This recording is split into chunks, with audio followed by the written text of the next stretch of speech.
গেল দুই যুগে বাংলাদেশ পাকিস্তান টেস্টের ট্রফি উন্মোচনের ছবিতে দু দলের ক্যাপ্টেন, ট্রফি আর ফ্রেমটা হয়তো অনেকবারই বদলেছে, কিন্তু সাদা পোশাকে পাকিস্তানের বিপক্ষে টাইগারদের পারফরমেন্সটা সেই একই রকম থেকে গেছে।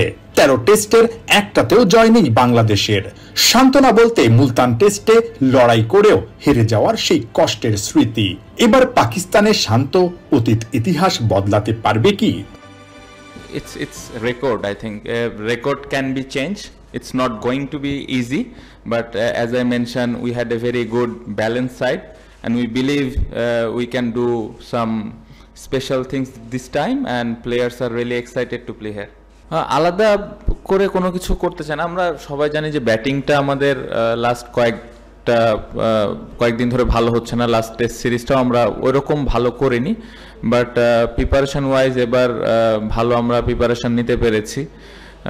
প্লেয়াররা যতটুকু আমরা সুযোগ পেয়েছি ভালোভাবে ওই প্রিপেয়ার হওয়ার চেষ্টা করেছে, এবং প্লেয়াররা বিশ্বাস করে, এবং প্রত্যেকটা প্লেয়ারের মধ্যে ওই বিশ্বাসটা আছে যে এইবার আমরা স্পেশালি ব্যাটিং ইউনিটটা আমরা ভালো করব।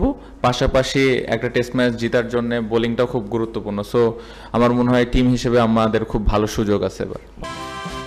রাওয়ালপিন্ডি টেস্ট শুরুর 40 ঘন্টা আগেই একাদশ জানিয়ে দিয়েছে পাকিস্তান। তাদের একাদশে 4 পেসার। স্বাগতিকদের গেম প্ল্যান স্পষ্ট। সবুজ উইকেটে ফাস্ট বোলাররাই করবে রাজত্ব। একই পরিকল্পনা নিয়ে কি একাদশ সাজাবে বাংলাদেশও?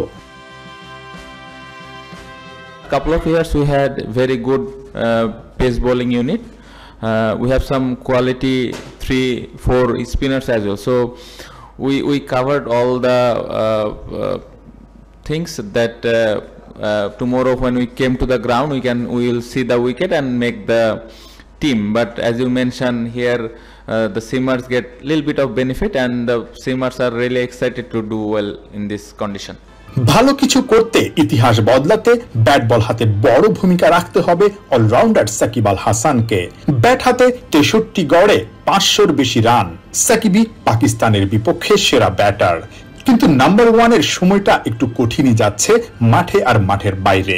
সাকিব কি সব পেছনে ফেলে জ্বলে উঠতে পারবে?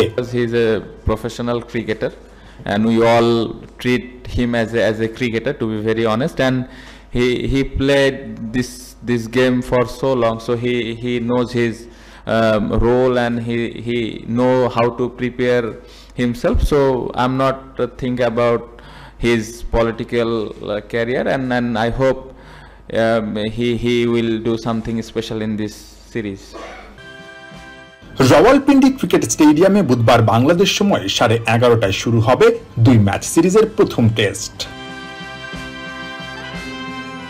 নাহিয়ান বিন জসিম, 71।